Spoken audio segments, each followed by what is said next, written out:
Good afternoon, everybody. It's that time of the day. Yes, time for your top stories making headlines in Israel and the region right here on the Israel Brief, brought to you by Lay of the Land with me, Rolene Marks. Oi, what a mouthful. Let's get right into those top stories making headlines. And we go back to the story we spoke about yesterday, which was the designation of 6 Palestinian NGOs as terror organizations. Now, this was a decision taken by Israel over the weekend following some pretty robust rationale. And while that hasn't been made public, we are confident that it is ironclad. Now, where we do have some kind of discrepancy is the United States' State Department say that they did not get enough of a heads up that Israel would be doing this. And our foreign ministry today said that they are baffled because according to them, they gave the State Department enough warning time that they were going to do this. Now, the Deputy Director of Strategic Affairs for the Foreign Ministry, Joshua Zarka, said today that, the intention, and he was sure that we had given enough of a lead time. He says perhaps the State Department wanted something more in depth, and that the Foreign Ministry is going to do everything they can to repair this misunderstanding, because the partnership between Israel and the United States is very, very important. And we do know that a representative from our Ministry of Foreign Affairs, as well as the Shin Bet, which is our internal security forces, will be going to the United States to speak more in depth about this and present more evidence. Now we go to the Negev, and if like me you are a great lover of fighter jets and would love to see them in action, you will be spoilt for choice over the next couple of weeks as Israel enters the second week of the Blue Flag aerial drill. Now, we have seen some extraordinary shots. If you follow the Israel Air Force on social media, on their Twitter, on their Facebook, on their Instagram, you will see some of the incredible pictures they have captured of the aerial training. My personal favorite is one of at least, I'd say, about 10 jets flying in formation over Masada. But enough about my gawking on social media. Let's discuss what the aerial drill is all about.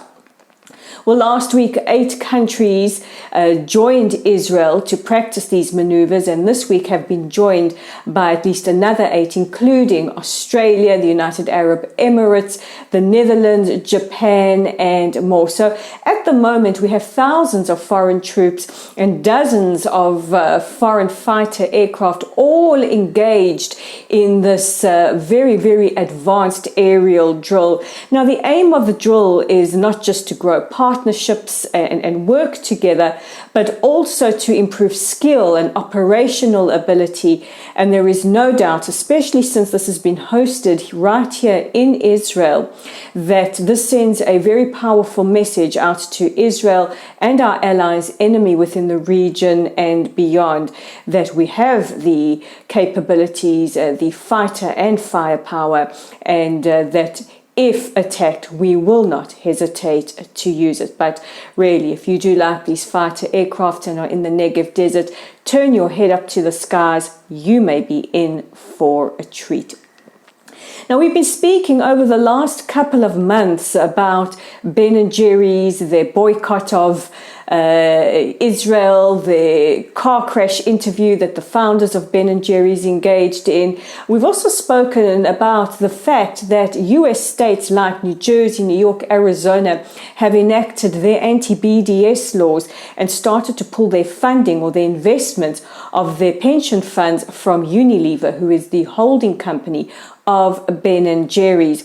Now, at least 35 US states have these Anti-Bds laws. And we have heard from Florida's governor, Ron DeSantis, who has said that if the state of Florida will possibly be the next state to pull out their investments in Unilever, saying that they will not tolerate any discrimination of Israel. They said that Ben & Jerry's had 90 days to overturn their policy. They haven't. time is running out and they intend to follow suit and pull their funding. Also maybe pulling their funding is the state of Tennessee. Their governor met with the board of Samaria, and he had discussions there about this boycott and the effects that it has not just on Israelis but also on Palestinians. And our message to Ben and Jerry's, who are very, very woke and seem to be all about social justice, yet sell their ice cream in places around the world that commit gross human rights violations, and even states in the United States where they disagree with some of the decisions. Our message to them is, if you really want to play a tangible part in helping to bring peace to Israel and her Palestinians, perhaps don't deny us our ice cream. Ice cream tastes better when it's shared together.